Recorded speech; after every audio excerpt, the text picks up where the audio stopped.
चलिए ठीक है, आशुतोष शर्मा जी। की नौबत आई भाई, 2 हफ्ते से ज्यादा, अब 3 हफ्ते का चुनाव प्रचार होगा। अरे 13 तारीख को हो या 20 को हो, 13 तारीख को हो या 20 को हो, 13 तारीख को हो या 20 को।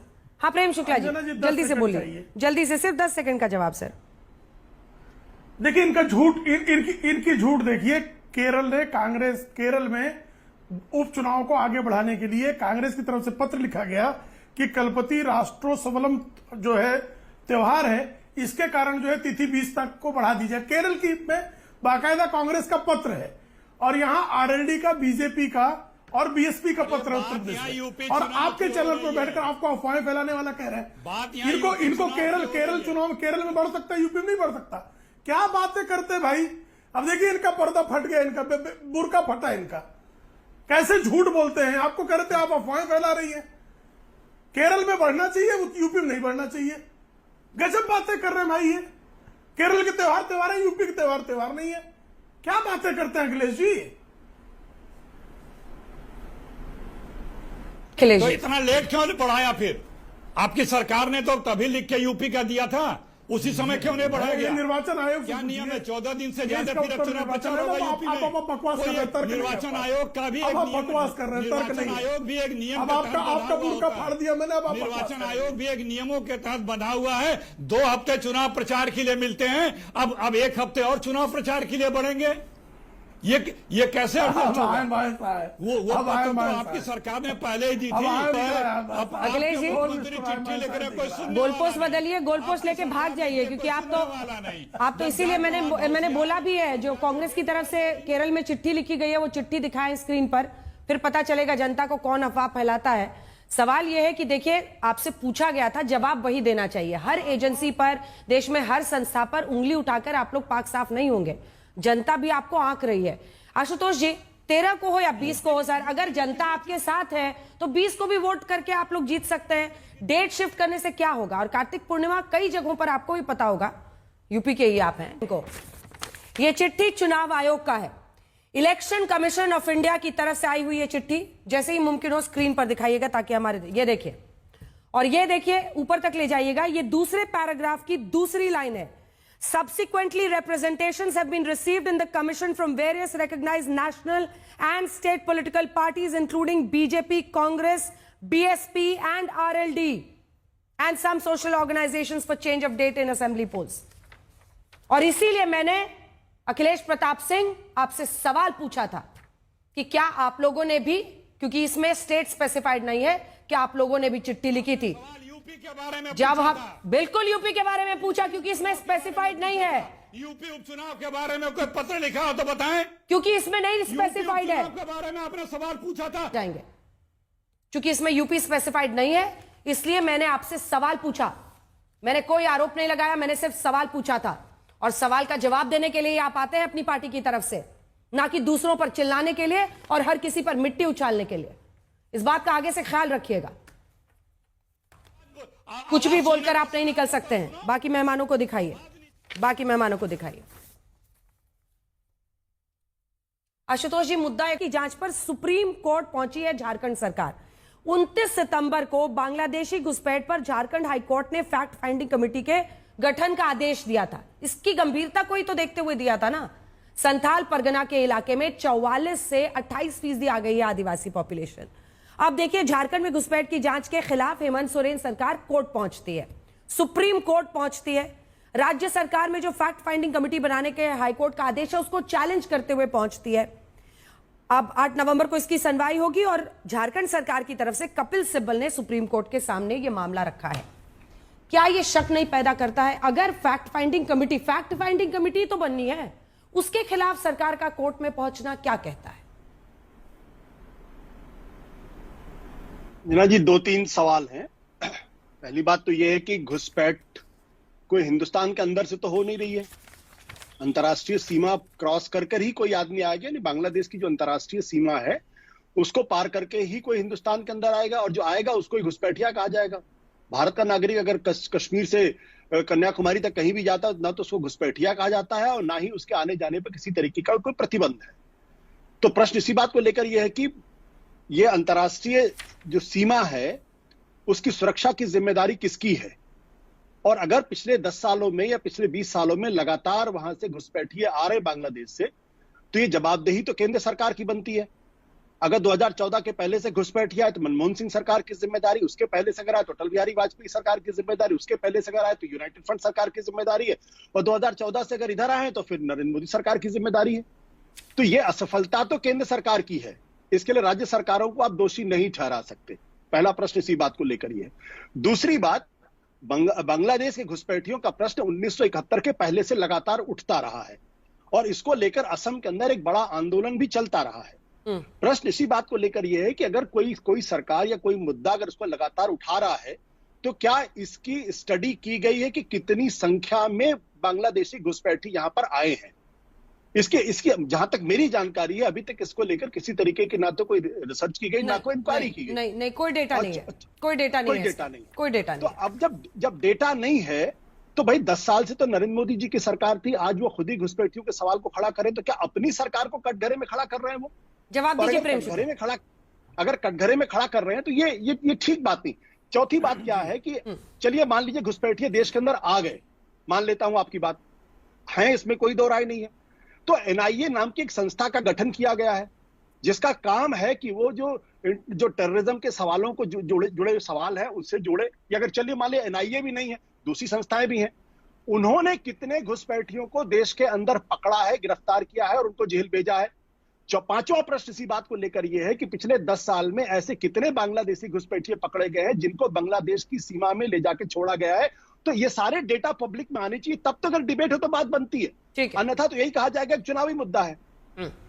अब जवाब दीजिए इसका प्रेम शुक्ला जी, उसके बाद मैं अन्य मेहमानों के पास जाऊंगी, क्योंकि देखिए अब किसी भी देश के किसी कोने से, देश के किसी कोने से अगर आपने बांग्लादेशी घुसपैठियों को हटाया हो, कुछ किया हो इस मुद्दे पर तो बताइए, वरना रोकने की जिम्मेदारी तो आपकी है घुसपैठ अगर हो रहा है तो। अब जी नहीं, निश्चित है। और 2014 के बाद घुसपैठ समाप्त प्राय है, 2014 के पहले की घुसपैठी है। और श्री प्रकाश जायसवाल जो डॉक्टर मनमोहन सिंह की सरकार में गृह राज्य मंत्री थे, उन्होंने संसद के सामने कहा था कि 4 करोड़ से अधिक बांग्लादेशी घुसपैठिए भारत में है, इसको डाटा माना जाए कि नहीं माना जाए। अब उन 4 करोड़ घुसपैठियों को उनकी शिनाख्त होनी चाहिए कि नहीं होनी चाहिए, और अगर फैक्ट फाइंडिंग कमेटी अगर हाईकोर्ट बनाने का आदेश देता है और उसके खिलाफ अगर झारखंड मुक्ति मोर्चा और कांग्रेस की सरकार जाती है तो उनके इरादों पर संदेह होना चाहिए कि नहीं होना चाहिए। और बांग्लादेश के घुसपैठियों को लेकर बंगाल में ममता बनर्जी बारंबार जो 2005 तक कहती थी कि बांग्लादेशी घुसपैठ समाप्त होना चाहिए और संसद में इसको लेकर उन्होंने बहिर्गमन तक किया था, आज वो कहती हैं कि बांग्लादेशी घुसपैठियों को कोई निकाल नहीं सकता है। बांग्लादेशी घुसपैठियों के समर्थन से जो है आप डुबरी में रबीकुल हसन किस तरह से चुनाव जीतते हैं कि उनको जो है धुबरी में घुसपैठियों को बसाने का काम जिन अजमल ने किया था, उन मौलाना अजमल को हराकर वहां पर कांग्रेस का कैंडिडेट जीता। और कांग्रेस के लोगों को लगातार जो है जिन राज्यों में कांग्रेस की सरकारें रही है, असम में घुसपैठियों को समर्थन संरक्षण देने का काम किसने किया? वो कांग्रेस की सरकारें लगातार रही है कि नहीं रही है। बंगाल में कौन दे रहा है? महाराष्ट्र से घुसपैठियों को निकालने का अभियान चला, बाकायदा कांग्रेस और सीपीएम ने उसका विरोध किया था कि नहीं किया था? ये कृपा करके मुझे बताइए कि घुसपैठियों की शिनाख्त होनी चाहिए, इस पर जैसी एनआरसी की बात होती है तो सबसे अधिक कौन चिल्लाता है? सीएए। एक भी भारतीय नागरिक को जो है किसी की नागरिकता नहीं गई, सिर्फ हम जो बांग्लादेश और पाकिस्तान अफगानिस्तान में जो उत्पीड़ित हिंदू थे उनको हम नागरिकता देने की बात कर रहे थे। तो आशुतोष जी की पूरी टीम जो है वो लगी थी सीए पर दुष्प्रचार करने। अभी एनआरसी का नाम ले लें, चिल्लाने लगते हैं। एनआरसी सीए का विरोध कौन लोग करते हैं? ठीक है आशुतोष जी, छोटा सा जवाब, फिर मैं अन्य मेहमानों के पास जाऊंगी। छोटा सा जवाब। नहीं, पहली बात तो ये कि भाई मेरे सवाल का जवाब इन्होंने नहीं दिया। चलिए मान लेता हूं 10 साल से हिंदुस्तान के अंदर बांग्लादेशी घुसपैठी नहीं आए, कितने घुसपैठियों की पहचान की गई, उनकी कोई शिनाख्त है क्या? और जो असम के अंदर हुआ उसमें ज्यादातर घुसपैठ करने वालों की संख्या में तो हिंदू थे और उसके बाद सारा हंगामा मचा। तो ये घुसपैठिए अगर मुसलमान हैं या हिंदू हैं तो ये कम से कम देश के नागरिक तो नहीं है, ना इनको देश की नागरिकता मिलनी चाहिए क्योंकि घुसपैठिए हैं। और घुसपैठिए जहां भी आएंगे वो देश का नुकसान करेंगे। तो मेरा प्रश्न इसी बात को लेकर है, पिछले 10 सालों में कितने घुसपैठियों की पहचान हुई? दूसरा सवाल यह कि उनमें से कितने बांग्लादेशी घुसपैठियों को वापस बांग्लादेश भेजा गया, या इस संदर्भ में बांग्लादेश की सरकार ने क्या बात की है? क्योंकि मेरी जानकारी के हिसाब से पिछले 10 साल में एक बार भी सिर्फ 2 लाइन का जवाब प्रेम बांग्लादेश की शुक्ला जी। सरकार से नहीं कहा है कि आप अपने घुसपैठियों को वापस लीजिए। उल्टे बांग्लादेश की सरकार ने अमित शाह के NRC का बयान में विरोध क्यों जबरदस्त करते तरीके से हैं? जबरदस्त टिप्पणी की है और कहा है कि इस तरीके की बातें नहीं होनी चाहिए। यह बांग्लादेश की सरकार का बयान है, मैं अभी आपके सामने दिखा देता हूं। और अमित शाह के बयान पे आपत्ति की, तो क्या अब जो घुसपैठियों की बात की जा रही है बांग्लादेशी शब्द लगाया जा रहा है, नहीं लगाया जा रहा? आशुतोष जी डर जाए, ठीक है। प्रेम शुक्ला जी, नहीं, मेरा डरने का सीधा काम सवाल तो है, आप लोग करते हो। बांग्लादेशियों को बिना शिनाख्त आशुतोष का होनी नाम चाहिए लिए कि ना नहीं तो उनकी? आपकी राजनीति चलती है, ना बांग्लादेशियों आपका को प्रवक्ता काहे पद चिल्ला सकता रहे है। हैं? काहे चिल्ला रहे हो भाई? नहीं, मैं ये आपका कह रहा नाम हूं कि लेना नहीं बिना चाहिए। आशुतोष का नाम आपका लिए अस्पृश्य नाम है क्या? ना तो आप प्रवक्ता इतना पद काहे पर चिढ़ हैं, जाते हैं? और मतलब नाम नागर लेते ही चिढ़ क्यों जाते हैं इतना? तो मुझे लोग काहे? करते अरे रहिए। आपका अब लो लियो, गजब की समस्या है, गजब का भ्रम है आपको। मुझे मालूम है कि बिना आशुतोष गजब का का भ्रम, नाम आपको तो कोई प्रेम नौकरी शुक्ला पर नहीं रहा नहीं ना, बचता है। क्या करें? आपको बिना कोई आशुतोष नौकरी का पर नाम नहीं लिए रहा। प्रेम शुक्ला का आशुतोष जी का खाना नाम नहीं अस्पृश्य है, पचता, नहीं लेना चाहिए। लीजिए अछूत नाम नहीं है ना भाई आपका। अरे भाई, हम लोग आशुतोष अछूत का नाम अछूत नहीं लेने से अगर मानते। आपको लोकप्रियता आपको होगा मिलते अछूत, रहिए। आप छूत अछूत में कोई विश्वास दिक्कत रखते नहीं है। होंगे। मैं प्रोग्रेसिव व्यक्ति हूँ, मैं नाम लेने में क्या प्रॉब्लम है आपको? चलिए नाम ठीक। लेते ही आप इतनी चिड़ क्यों जाते हैं? चलिए पहुंचिए आपका डिबेट नाम पे इतना वापस सभी खराब है। मेहमानों को दिखाई। मलुक नागर साहब, जल्दी से आपके पास आते हो। मलुक नागर साहब, रोको ना, हमें बुलवाओ प्लीज। हाँ, बुलवा सबको रुकवा दिया। बोलिए। अब मैं चाहती हूँ कि तारीख के परिवर्तन पर आप भी बोले, क्योंकि चुनाव आयोग की इस चिट्ठी में बीजेपी, कांग्रेस, बीएसपी, आरएलडी, बोलिए। जहां तक बात एक है, मिनट नहीं सर, 2-3 नहीं मेहमान सुनिए, के जहां अखिलेश जी तक भी हाथ बात उठाए। है, अंदर जी एक लाइन बस। बोलिए। जहां तक बात है कि 10 साल का हिसाब मांगने का, क्या 60 साल में कितना घुसपैठ कांग्रेस ने कराया? क्या 10 साल के बजाय 60 साल का हिसाब देने के लिए तैयार है? आशुतोष जी, जो बिल्कुल एक तरफा इनकी छवि, तो इतने पिछड़े दलितों के मुद्दे उठाते हैं, हम बहुत बढ़िया मानते हैं, पर ये बायस्ड होकर एक तरफ को ही क्यों जाते हैं? जो सही बात है उसे क्यों नहीं करते हैं? ये तो किसी राजनीतिक पार्टी में भी नहीं है, ये तो न्यूट्रल है, ये बायस्ड होकर एक तरफ क्यों बात करते हैं? ये आशुतोष जी से जानना चाहता हूं। आशुतोष जी, 2 लाइन का जवाब, चूंकि आप पर पर्सनल अटैक है। नहीं, मैं मलुक जी की बातों को मैं बुरा नहीं मानता। देखिए, महत्वपूर्ण सवाल के जो डेट के संदर्भ में एक छोटी सी बात बता देता हूं, 10 सेकंड मुझे दीजिएगा, सिर्फ इसलिए क्योंकि चुनाव आयोग ने अगर चुनाव की तिथि घोषित करने के पहले अगर ऑल पार्टी मीटिंग बुलाई होती, कंसर्न राज्यों के डीजीपी और चीफ सेक्रेटरी से बात की होती, तो उनको ये तिथि घोषित करने में किसी तरीके की प्रॉब्लम नहीं होती। सेम प्रॉब्लम हरियाणा के चुनाव में भी हुई, आपको 5 दिन और डेट बढ़ाना पड़ा, और यहां भी बढ़ा। इसका मतलब यह कि इलेक्शन कमीशन राजीव कुमार जी के जो अंतर्गत है, वो अपना होमवर्क नहीं कर रहा है, ये कहने के लिए मैं मजबूर। मलुक जी, सिर्फ 1 लाइन का जवाब। ऐसे आप दोनों के बीच में नहीं चलता रहेगा फुटबॉल। हाँ, नहीं, ये देखिए, नहीं, आशुतोष जी की बात ये काफी सही है, लेकिन आशुतोष जी के द्वारा ये deem to be admit fact है कि अगर तारीख आगे बढ़ी है तो कोई गलत काम नहीं हुआ है। कांग्रेस या दूसरी पार्टी बगैर मतलब का बमंडर उठा रही है। तो आशुतोष जी की बात एक बार शोएब जमई जी बोल रहे हैं, उसके बाद से आशुतोष जी आपके पास भी, अखिलेश जी आपके पास भी आ रही हूँ। शोएब जमई जी, क्या आप में भी चुनाव में इलीगल इमिग्रेशन सबसे बड़ा इलेक्शन वो रहता है, और कोई भी मुल्क, बड़ा से बड़ा मुल्क भी ऐसा एयर टाइट सरहद नहीं बना पाता है कि पूरी तरह से इन्फिल्ट्रेशन को रोक पाए? ये एक बड़ा चैलेंज हर देश के लिए है। ये समझते हुए आपकी नजर में क्या अवैध घुसपैठ गंभीर मुद्दा है या नहीं है? अंजना जी, बहुत बहुत शुक्रिया। देखिए, ये जो घुसपैठ के बारे में मुद्दा है, ये झारखंड के संदर्भ में चल रहा है इस वक्त, बीजेपी उसको उठा रही। मुझे लगता है इस पैनल में मैं ही एक ऐसा व्यक्ति हूं जिसकी पैदाइश झारखंड में हुई। मेरी पैदाइश झारखंड के गिरिडीह डिस्ट्रिक्ट में हुई, आज भी हमारा परिवार वहां रहता है। तो हमने बचपन से लेकर जो भी झारखंड में सब कुछ देखा है और बहुत करीब से समझते हैं। तो मैं एक बात आप लोगों को हकीकत बता रहा हूं, जो देश की जनता और झारखंड के लोग भी इस बात को समझेंगे कि घुसपैठ असल में बांग्लादेशी लोगों का नहीं हुआ झारखंड में, घुसपैठ गुजरात का और मोदी जी के दोस्तों का हुआ। जब बीजेपी की सरकार थी तो अडानी को फैक्ट्री दी गई गोड्डा में, और गोड्डा में जो पावर प्लांट है अडानी का, वहां से बांग्लादेश को बिजली सप्लाई होता है और भारत में कुछ नहीं मिलता। और उस गोड्डा के फैक्ट्री में, पावर प्लांट में झारखंड का किसी भी आदमी को नौकरी नहीं दिया जाता। सारे उच्च पदों पर जो है वो झारखंड से दूसरे लोगों को, जो बाहरी लोग हैं, उनको नौकरी दिया गया। क्यों? आप नंबर भारत 1। के अब यहाँ पे 1932 एक बार की आवाज खतियान नीचे कीजिएगा। शोएब जमई जी, आप भारत के नागरिक हैं या नहीं है?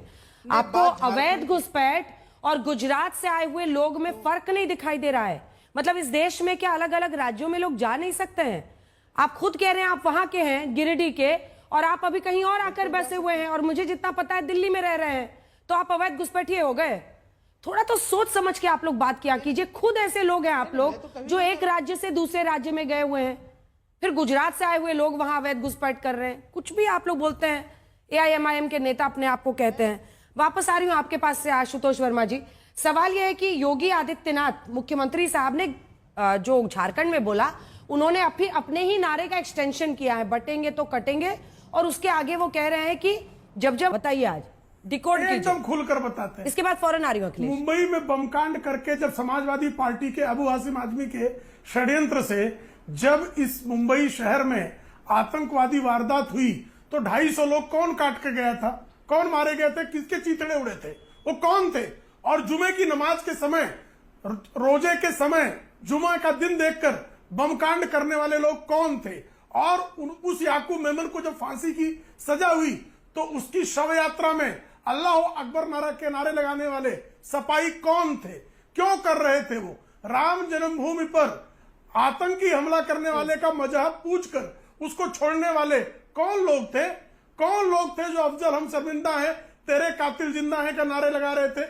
वो कौन लोग थे जो अजमल कसाब, जिसने सैकड़ों लोगों की लाशें बिछाई, उस अजमल कसाब को मृत्यु दंड नहीं मिलना चाहिए? इसके लिए आशुतोष जी एक बार रुक जाइए, आशुतोष जी थोड़ा रुक जाइए। अखिलेश जी बहुत देर से नहीं बोल पाए, जवाब दे ले, उसके बाद जो श्रमजीवी बमकांड के जो है अभियुक्तों की मदद करना चाह रहे थे। अखिलेश जी भी इसी का जवाब देंगे। आशुतोष जी, एक ही बात होगी आप दोनों की। अखिलेश जी बोलिए। समाजवादी पार्टी, देखिए बीजेपी इस बार सोच रही है कि कास्ट सेंसस का मुद्दा जिस तरह से